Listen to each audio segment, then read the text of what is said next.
तो कहानी की शुरुआत 2072 के समय से होती है। इस समय वर्ल्ड वॉर 3 शुरू हो चुका था, जिससे दुनिया तबाह हो रही थी। तब लोगों को लिब्रिया नाम का ऐसा शहर मिला जहां टेट्राग्रामेटन काउंसिल नाम की गवर्नमेंट थी। इस शहर के सभी लोगों को डेली प्रोजियम नाम की दवाई के इंजेक्शन लगाए जाते हैं, जिससे लोगों के सभी इमोशंस खत्म हो जाते थे। दरअसल यहाँ की गवर्नमेंट का मानना था कि लोगों के इमोशंस के कारण ही वॉर होता है, इसलिए उन्होंने चौथे वर्ल्ड वॉर को रोकने के लिए लोगों के इमोशंस को खत्म करने का डिसीजन लिया था। यहाँ तक कि आर्ट, पालतू जानवर और बुक्स पर भी रोक लगा दी थी, क्योंकि इससे लोग सबसे ज्यादा इमोशनल होते थे। जो भी यहाँ के नियमों को तोड़ता था उसे क्रिमिनल माना जाता था और ऐसे क्रिमिनल्स को मौत की सजा दी जाती थी। साथ ही यहाँ की गवर्नमेंट ने क्लेरिक्स नाम का ऐसा ग्रुप बनाया था जिसका काम आर्ट को अपनाने और प्यार करने वाले लोगों को मारने का था। खैर, एक दिन क्लेरिक्स ग्रुप को एक ऐसी अंडरग्राउंड जगह के बारे में पता चलता है जहां गवर्नमेंट के खिलाफ लोगों का ग्रुप रहता था। इसलिए जॉन और एरोल नाम के ऑफिसर्स अपनी स्पेशल टीम के साथ उस जगह पर छापा मारते हैं, लेकिन सभी क्रिमिनल्स एक अंधेरे कमरे में छुप जाते हैं। तब जॉन अकेला उस कमरे में जाता है और सभी क्रिमिनल्स को शूट करके मार डालता है। दरअसल जॉन बहुत ही शातिर और अच्छा योद्धा था और उसे टीम का सबसे स्पेशल ऑफिसर माना जाता था। यहाँ उन्हें कई इलीगल चीजें मिलती हैं, जिसमें म्यूजिक एल्बम्स, मूवी कैसेट होती हैं। जब वो यहाँ के फर्श बोर्ड को तोड़ते हैं तो उन्हें वहाँ कई सारी पेंटिंग्स और बुक्स मिलती हैं, जिसमें मोनालिसा की असली पेंटिंग भी थी। जॉन अपने आदमियों को यहाँ का सारा सामान जलाने का कहता है। इसके बाद जॉन और एरोल हेडक्वार्टर जाते हैं। तब जॉन एरोल के पास एक बुक को देखता है। जब जॉन उससे बुक रखने का कारण पूछता है तो एरोल बताता है कि मैंने ये बुक सबूत के लिए रखी है और मैं इसे हेडक्वार्टर में जमा कर दूंगा। इस बीच हम एक फादर को देखते हैं जो कि इस शहर के लीडर हैं। फादर शहर की सभी स्क्रीन पर दिखाई देते हैं और लोगों को प्रोजियम लेने का ध्यान दिलाते हुए कहते हैं कि हमने इमोशंस को कंट्रोल करके शांति कायम कर ली है। ये सुनकर सभी लोग तालियां बजाने लगते हैं। यहाँ के किसी भी इंसान ने फादर को नहीं देखा था, क्योंकि वो हमेशा स्क्रीन की मदद से ही लोगों से बात करते थे। यहाँ जॉन हेडक्वार्टर में अपनी रिपोर्ट देने के लिए वाइस काउंसिल ड्यूपॉन्ट से मिलता है, जो कि जॉन की बहुत तारीफ करता है। ड्यूपॉन्ट जॉन से पूछता है कि आखिर तुम्हें हर इंसान के इमोशनल होने के बारे में कैसे पता चल जाता है, जिस पर जॉन बताता है कि मैंने ये सब अपने दुश्मनों की तरह सोचकर सीखा है। यहाँ ड्यूपॉन्ट जॉन से उसकी फैमिली के बारे में भी पूछता है। तब जॉन कहता है कि कुछ साल पहले मेरी वाइफ इमोशंस को महसूस करने लगी थी, इसलिए उसे अरेस्ट करके जला दिया गया। इसके बाद जॉन रिकॉर्ड देखने जाता है, जहां उसे पता चलता है कि एरोल ने उस बुक को जमा नहीं किया है, जिससे जॉन को एरोल पर शक होता है। इसलिए वो उसे ढूंढने निकल जाता है। तब एरोल उसे एक चर्च में मिलता है, जहां वो उसी बुक को पढ़ रहा था। यहाँ एरोल जॉन से कहता है कि हम लोगों ने उन चीजों को खो दिया है जो हमें असली इंसान बनाती थी, जिस पर जॉन कहता है कि अब कोई युद्ध और हत्या नहीं होंगी। यहाँ जॉन उसे बुक पढ़ने के कारण क्रिमिनल मानता है और उसे मार डालता है। इसके बाद जॉन ब्रांट नाम के क्लेरिक्स से मिलता है, जिसने एरोल की जगह ले ली थी। कुछ समय बाद जॉन अपने घर जाता है, जहां उसका बेटा रॉबी उसे बताता है कि मैंने एक लड़के को रोते हुए देखा था, क्या मुझे ऑफिसर्स को इस बारे में बताना चाहिए? जिस पर जॉन उससे कहता है कि तुम्हें ऐसा ही करना चाहिए। यहाँ रॉबी और जॉन को देखकर पता चलता है कि उन दोनों में कोई भी इमोशनल कनेक्शन नहीं है। इसी रात जॉन को उस दिन का सपना आता है जब उसकी वाइफ को अरेस्ट किया गया था। दरअसल जब ऑफिसर्स उसकी वाइफ को अरेस्ट करने आए थे, तब जॉन ने 2 ऑफिसर्स को घायल कर दिया था। लेकिन जब ऑफिसर्स ने उसे बताया कि तुम्हारी वाइफ एक क्रिमिनल है, तब जॉन ने उनसे लड़ना बंद कर दिया था। जिसके बाद उसकी वाइफ ने उसे आखिरी बार किस किया और कहा कि तुम मुझे कभी मत भूलना। वहीं जॉन के दोनों बच्चे दूर से ये सब देख रहे थे। खैर, अगली सुबह जॉन गलती से अपनी प्रोजियम की शीशी को नीचे गिराकर तोड़ देता है। तभी रॉबी वहां आता है और कहता है तुम्हें सेंटर से दवाई मिल जाएगी। जब जॉन दवाई लेने के लिए सेंटर में जाता है तो उसे पता चलता है कि टेररिस्ट एक्टिविटी के कारण सेंटर को टेम्पोरेरीली बंद कर दिया है। इसी दौरान ब्रांट एक मिशन के लिए जॉन को लेने आता है, इसलिए जॉन उसके साथ चला जाता है और उसे अपनी प्रोजियम दवाई के बारे में कुछ नहीं बताता। इसके बाद जॉन और ब्रांट मैरी नाम की एक लेडी के घर पर छापा मारते हैं, जहां जॉन मैरी को मिरर के सामने धकेलता है। तब उसे अपनी पत्नी की याद आ जाती है, इसलिए वो रुक जाता है। जल्द ही जॉन मैरी से दूर हो जाता है ताकि ब्रांट को उसके इमोशंस के वापस आने का पता न चल सके। अब ऑफिसर्स एक दीवार को तोड़ते हैं, जहां उन्हें ऐसा रूम मिलता है जिसमें बहुत सारी बुक्स और पेंटिंग्स रखी हुई थीं। तभी अचानक मैरी एक ऑफिसर की गन छीनकर जॉन पर पॉइंट कर देती है, इसलिए ब्रांट मैरी को शूट करने के लिए आगे बढ़ता है। तब जॉन ब्रांट को रोकते हुए कहता है कि हम अंडरग्राउंड क्रिमिनल्स के बारे में जानकारी निकालने के लिए मैरी का यूज कर सकते हैं। जिसके बाद वो मैरी को पूछताछ के लिए हेडक्वार्टर ले जाते हैं। जहां जॉन उससे दूसरे क्रिमिनल्स के बारे में पूछता है, पर मैरी उसे कोई जवाब नहीं देती और जॉन से उसके जीने के मकसद के बारे में पूछती है, जिस पर जॉन कहता है कि मेरा मकसद इस समाज को अच्छी तरह से चलाना है। तब मैरी कहती है कि तुम जिस समाज को चलाने का बोल रहे हो उसमें कोई भी इंसान नहीं है, बल्कि सभी मशीन बन चुके हैं। ये बात जॉन के दिमाग में घुस जाती है, इसलिए वो रात में प्रोजियम का इंजेक्शन बिना लगाए सो जाता है। इसी रात वो सपने में देखता है कि एरोल का शरीर बुरी तरह जल गया है, जिससे डर कर वो जाग जाता है और उसे बहुत अजीब लगता है। इसलिए वो विंडो के पास आ जाता है, जहां वो पहली बार सूरज को उगते हुए देखकर बहुत अच्छा महसूस करता है। अब जॉन प्रोजियम लेने के लिए जल्दी से वॉशरूम में जाता है, लेकिन वो खुद को दोबारा इंजेक्शन नहीं लगा पाता। इसके बाद जॉन काम के लिए निकल जाता है और हेडक्वार्टर के बाहर अपनी प्रोजियम की शीशियों को फेंक देता है। साथ ही वो अपने ग्लव्स उतारकर चीजों को महसूस करता है। फिर वो ऑफिस में आता है और देखता है कि सभी की डेस्क एक जैसी हैं, इसलिए वो उन पर रखी चीजों को सही से रखने लगता है, जबकि सभी को इन चीजों को सही से रखने का मना किया गया था। तभी ब्रांट उसे देख लेता है और उससे पूछता है कि तुम क्या कर रहे हो, जिस पर जॉन उससे झूठ बोलता है कि मैं सिर्फ डेस्क पर जगह बना रहा हूँ। यहाँ ब्रांट उसे अपने अगले मिशन के बारे में बताता है और फिर वो दोनों अपनी टीम के साथ एक जगह पर छापा मारने निकल जाते हैं। यहाँ अंडरग्राउंड लोगों का ग्रुप ऑफिसर्स पर गोलियां चलाता है। तभी एक आदमी जॉन पर हमला करने आता है, इसलिए ब्रांट उसे गोली मार देता है। यहाँ जॉन गलती से उस मरने वाले आदमी की आंखों में देख लेता है, जिससे वो परेशान हो जाता है और उस आदमी को तुरंत नीचे गिरा देता है। तभी जॉन अपने हाथों पर खून देखता है, जिससे उसे और भी बुरा महसूस होता है,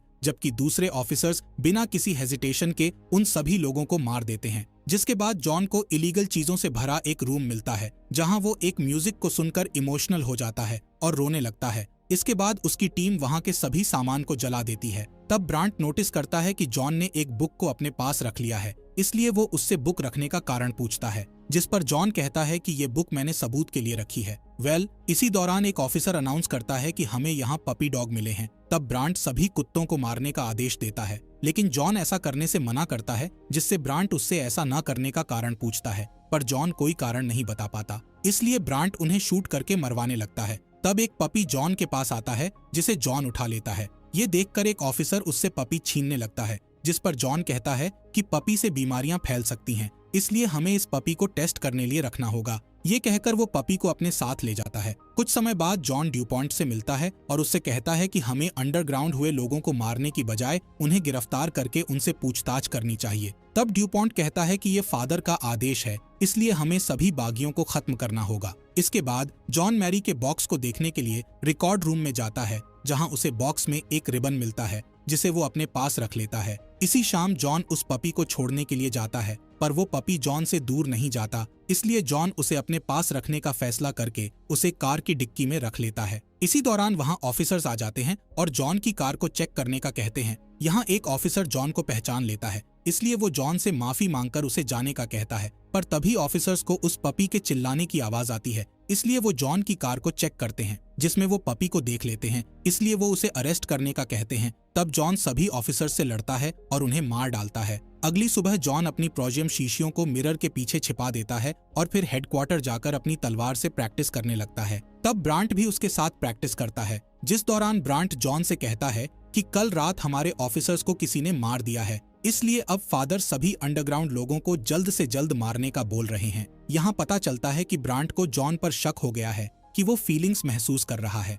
अब दोनों एक जगह पर छापा मारने के लिए जाते हैं, जहाँ जॉन को अंडरग्राउंड लोगों का एक ग्रुप मिलता है। जॉन उनसे कहता है कि तुम्हें यहाँ से चले जाना चाहिए, पर उन लोगों को जॉन पर विश्वास नहीं था। तभी वहाँ जॉन के ऑफिसर्स आ जाते हैं, इसलिए जॉन उन लोगों को बचाने के लिए ऑफिसर्स को मारने लगता है, जिससे उन लोगों को जॉन पर भरोसा हो जाता है। इसके बाद वो सभी मासूम लोगों को छिपने का कहकर अपने ऑफिसर्स से लड़ता है। थोड़ी देर बाद जॉन अंडरग्राउंड लोगों को ढूंढता है। तब उसे पता चलता है कि ब्रांट ने उन लोगों को पकड़ लिया है। अब क्योंकि ब्रांट को जॉन पर शक था, इसलिए ब्रांट जॉन को गन देकर उन सभी लोगों को मारने का कहता है, पर जॉन ब्रांट को उसकी गन वापस देते हुए कहता है कि तुम्हारे लिए बेहतर होगा कि तुम अपनी गन अपने पास रखो। इसके बाद ब्रांट अपने ऑफिसर से उन सभी लोगों को मारने का ऑर्डर देता है, जिससे जॉन को बहुत बुरा लगता है और वो बाहर चला जाता है। कुछ समय बाद जॉन ड्यूपॉन्ट से मिलने जाता है और उससे कहता है कि मैं फादर से मिलना चाहता हूँ, जिस पर ड्यूपॉन्ट उसे सभी अंडरग्राउंड हुए लोगों को मारने का मिशन देता है। इसके बाद हम जॉन को एरोल की बॉडी के पास देखते हैं, जहाँ वो एरोल से माफी मांगता है। यहाँ उसे एरोल के सामान में बहुत सारी तस्वीरें मिलती हैं, जिसमें एक फोटो में एरोल मैरी के साथ था। साथ ही उसे एक नोट मिलता है जिस पर फ्रीडम लिखा हुआ था। अब जॉन मैरी से मिलने जाता है और उससे एरोल के बारे में पूछता है, पर मैरी उसे कुछ नहीं बताती। तब जॉन उसे बताता है कि मैंने एरोल को मार डाला है। ये सुनकर मैरी एक पेन से जॉन पर हमला कर देती है, लेकिन जॉन उसे नीचे गिरा देता है और उसके चेहरे को छूने लगता है। दरअसल मैरी का चेहरा जॉन को उसकी पत्नी की याद दिला रहा था। मैरी उसे बता देती है कि वो एरोल की गर्लफ्रेंड थी। इसके बाद जॉन वहां से चला जाता है और दोबारा एरोल की फोटोज को देखने लगता है, जिससे जॉन को पता चलता है कि एरोल फ्रीडम रीडिंग रूम नाम की जगह पर जाता था। इसलिए जॉन उस जगह पर जाता है और वहां के टीचर को धमकाकर एरोल के बारे में पूछता है, जिस पर टीचर उसे बताता है कि एरोल यहाँ जर्गेन नाम के एक आदमी से मिलने आता था। इसके बाद जॉन जर्गेन से मिलता है, जहाँ वो जर्गेन को बताता है कि मैंने भी दवाई लेना बंद कर दिया है। इसलिए जर्गेन उसे वहाँ की अंडरग्राउंड जगह में ले जाता है, जहाँ सभी मासूम लोग छिपकर रह रहे थे। यहाँ जॉन को पॉलीग्राफ मशीन से चेक किया जाता है, ताकि जर्गेन को पता चल सके कि जॉन इमोशंस को महसूस कर सकता है कि नहीं। जॉन इस टेस्ट में पास हो जाता है। यहाँ जॉन बताता है कि अगले दिन मैरी को मार दिया जाएगा, जिस पर जुर्गन कहता है कि अगर तुम्हें सब कुछ अच्छा करना है तो तुम्हें फादर को मारना होगा। इसके बाद जॉन वहां से चला जाता है। तब उसे ऑफिसर्स घेर लेते हैं और उसे ड्यूपॉन्ट के पास ले जाते हैं। यहाँ ड्यूपॉन्ट जॉन से कहता है कि मुझे एक ऑफिसर से पता चला है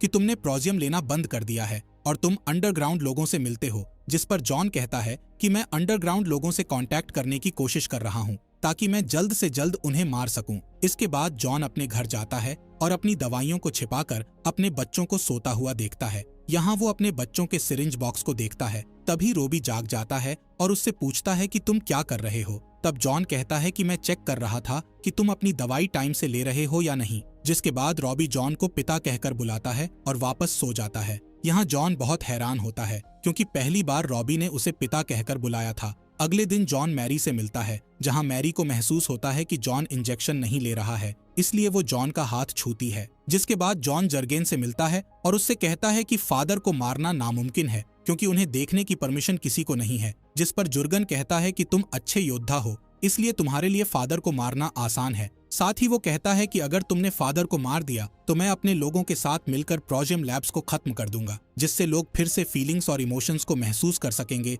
और सब ठीक हो जाएगा। अब जॉन फादर को ढूंढने के लिए मान जाता है। तब जुर्गन उसे वार्न करता है कि वो मैरी को मरते हुए न देखे, क्योंकि इससे जॉन पूरी तरह टूट जाएगा। इसके बाद जॉन हेडक्वार्टर जाता है, जहां मैरी की फांसी की तैयारी चल रही थी। ये देखकर जॉन को बहुत बुरा लगता है और वो अपनी पत्नी का लास्ट वीडियो देखने लगता है, जिसमें जॉन के सामने ही उसकी पत्नी को जला दिया गया था और जॉन को इससे कोई फर्क नहीं पड़ा था। वीडियो देखकर जॉन इमोशनल हो जाता है और मैरी को बचाने के लिए भागता है, पर मैरी को चैम्बर के अंदर डाल दिया गया था। जैसे ही मैरी की मौत होती है, तब जॉन को बहुत दुख होता है और वो बाहर आकर रोने लगता है। उसे रोता देखकर ब्रांट उसे अरेस्ट कर लेता है और उसे बुरी तरह पीटने लगता है। जिसके बाद वो उसे ड्यूपॉन्ट के पास ले जाता है और ड्यूपॉन्ट को बताता है कि जॉन मैरी के साथ मिला हुआ था और इसी ने हमारे ऑफिसर्स को मारा था। तब जॉन बिना डरे ड्यूपॉन्ट से कहता है कि असली गद्दार ब्रांट है, क्योंकि ब्रांट की गन से ही हमारे ऑफिसर्स की जान गई थी। यहाँ ड्यूपॉन्ट जब ब्रांट की गन को चेक करता है तो उसे पता चलता है कि ब्रांट की गन से ही ऑफिसर्स की जान गई है। दरअसल ये सब जॉन का ही प्लान था और उसी ने ब्रांट की गन से ऑफिसर्स को मारा था।